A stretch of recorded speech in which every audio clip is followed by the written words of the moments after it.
இடமாற்றங்கள், தொழில் மாற்றங்கள், உத்தியோக மாற்றங்கள், வியாபார மாற்றங்கள் ஏற்படும். மகான்கள் தரிசனம் ஏற்படும். பூர்வ புண்ணிய ஸ்தானத்தை குரு பார்வையிடுவதனால் நீண்ட நாட்களாக சொத்து பிரச்சனை எல்லாம் தீர்ந்துடும். ரொம்ப நாளாக அப்பாவை பார்க்க முடியல, அம்மாவை பார்க்க முடியல, பொண்டாட்டியை பார்க்க முடியல, பொண்டாட்டியோட சண்டை, குடும்பத்தில் சண்டை, அதெல்லாம் மாறக்கூடிய அமைப்பு கடகத்துக்கு ஏற்படும். தனிப்பட்ட செல்வாக்குகள் அதிகரிக்கக்கூடிய காலகட்டம் கடகராசிக்காரர்களுக்கு ஏற்படுவது பெரிய அளவு நிம்மதியும் பெரிய அளவு சந்தோஷமும் ஏற்படக்கூடிய அற்புதமான காலகட்டம்.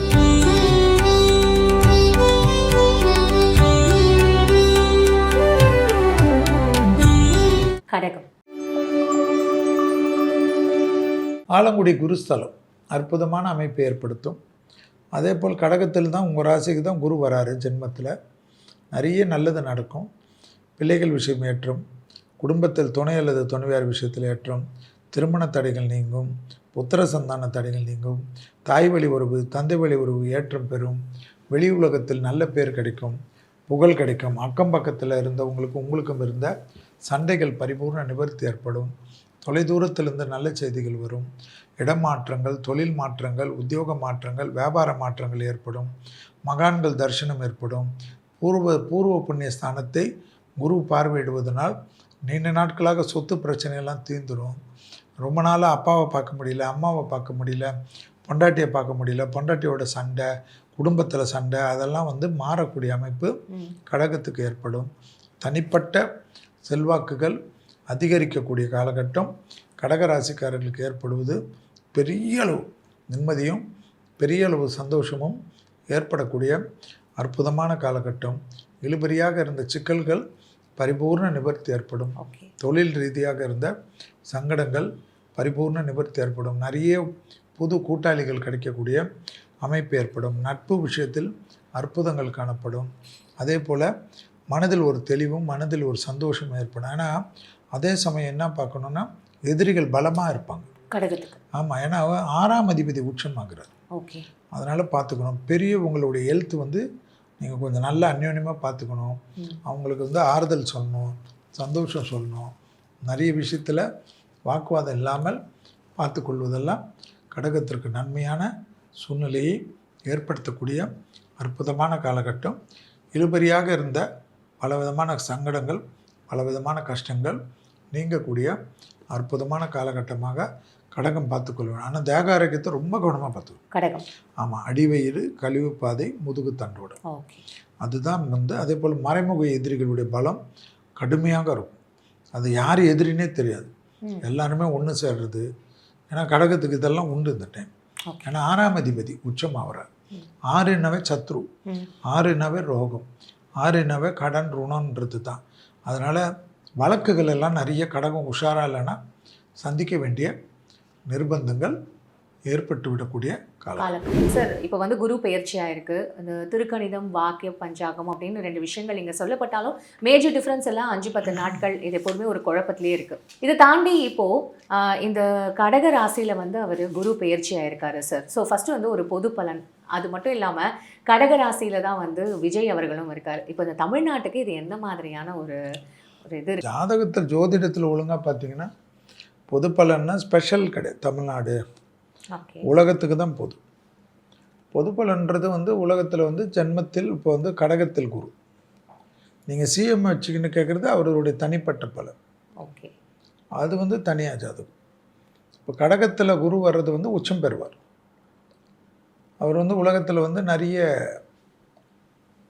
மண்ணுக்குள் இருக்கக்கூடிய விஷயத்தெல்லாம் வெளியில் கொண்டு வருவார். புதையல்கள், கனிமங்கள், ரேரஸ்ட் மினரல்ஸு எல்லாமே கொண்டு வரும்.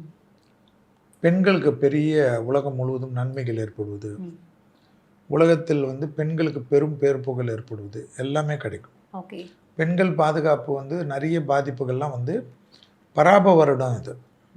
அதனால் இது பெண்களுக்கு உலகத்தில் பெண்களுக்கு தீங்கிழைத்தவர்களுக்கெல்லாம் சட்ட தண்டனைகள், கடும் தண்டனைகள்லாம் எல்லா இடத்துலையும் வரும். இதெல்லாம் உலகத்தில் வரக்கூடிய விஷயம். சரி. அதே போல் பார்த்திங்கன்னா உலகத்தில் மெடிக்கல் புரட்சிகள் ஏற்படும். மருத்துவத்தில் பெரிய பெரிய நோய்களுக்கெல்லாம் எளிதாக மருத்துவம் கிடைக்கும். அதாவது இந்த மாதிரி நோய்களுக்கெல்லாம் மருந்து கண்டுபிடிச்சிட்டாங்களான்ற மாதிரி பேச வச்சிடும். அதில் குறிப்பாக இரத்தத்தில் இருக்கக்கூடிய நோய்கள், இரத்தத்தில் பரவக்கூடிய நோய்னா கேன்சர். அதே போல் இந்த இதயத்தை போய் ரத்தம் அடைக்கிறது, மூளையை ரத்தம் அடைக்கிறது, மெமரி லாஸ் ஆகுறது, இந்த மெமரி போகிறது, அல்மீசர் டிசீஸ்ன்றது, இந்த ஞாபக மறதி நோய்கள், இதுக்கெல்லாமே மருந்துகள் வந்துடும்னா இதெல்லாம் நம்ம தொடர்ச்சியாக சொல்லி கொண்டு வருது. உங்கள் சேனலுக்கு இது புதுசு நம்ம வர்றது. ஆனால் உலகத்துக்கு 2031 வரைக்கும் பெரிய சரிவுகள் தான் காட்டுது. அதாவது விஞ்ஞான வளர்ச்சி, வேலை வாய்ப்புகள் பாதிப்பு, மக்கள் கஷ்டப்படுறது, மக்களுக்கு எல்லாத்துலேயும் வரி அதிகமாகிறது, விலைவாசிகள் அதிகமாகிறது. அதே போல் இந்த வருஷம் குரு வர்றதுனால விருச்சகத்தை பார்க்கிறார் 5ஆம் பார்வையாக, 7ஆம் பார்வையாக மகரத்தை பார்க்கிறார், 9ஆம் பார்வையாக மீனத்தை பார்க்குறதுனால தங்க விலை ஏறும். அதே போல் விவசாயத்தில் புரட்சிகள் ஏற்படும், கால்நடை துறையில் புரட்சிகள் ஏற்படும். அதே போல் நாம் சொன்னது தான், வேலை வாய்ப்புகள் பெரிய பாதிப்புகள் ஏற்படும், மத மோதல்கள், இன மோதல்கள், இளைஞர்கள் வேலை வாய்ப்பு பாதிப்பு அதிகமாக உலகம் முழுவதும் எதிர்பார்க்காதெல்லாம் நடக்கும். அதே போல் சோஷியல் மீடியா, இந்த ஆர்டிஃபிஷியல் இன்டெலிஜென்ஸ், இதுக்கெல்லாம் மக்கள் அடிக்ட் ஆகிட்டு இந்த மன அழுத்தத்தில் அதிகமாக ஆகக்கூடிய இது கடகத்தில் இருக்கக்கூடிய குருவால் ஏற்படும். மன அழுத்த நோய்கள் நிறைய வரும். ஸோ இளைஞர்கள் தான் நிறைய பாதிப்பு. இதெல்லாம் இருக்கக்கூடிய அமைப்பு. அதில் தமிழ்நாடு எஸ்பெஷலி எல்லாம் கிடையாது. பொதுவாகவே 2031 வரைக்கும் உலகம் இந்த போக்கில் தான் போர் மேகங்கள், யுத்த தளவாடங்கள், யுத்தத்திற்கு ரொம்ப பெரிய டெக்னிக்கெல்லாம் சாதாரண டெக்னிக்கில் பெரும் மரண சேதங்கள், அதே போல் கடல் வழி போக்குவரத்து பாதிப்பு, இதெல்லாம் நோய் தொற்று நோய்கள் உருவாக்குறது, அதான் மனிதனே உருவாக்கி நோய்களை கொடுக்கறது, பயோவார், இதெல்லாம் பண்ணி மக்களை ஒரு அல்லோலப்படுறது. அப்போ உலகத்திலே பாதிப்புனா தமிழ்நாடும் உலகத்தில் தானே, இந்தியாவுக்கே இருக்குது. தலைவர்கள் செய்யக்கூடிய தவறு, தலைவர்கள் தவறான முடிவு எடுப்பதனால் மக்கள் பாதிப்பாகிறது. இதெல்லாம் நிறைய பேர்களுக்கு தலைவர்களுக்கு தேக ஆரோக்கியத்தில் குறைபாடு வருகிறது.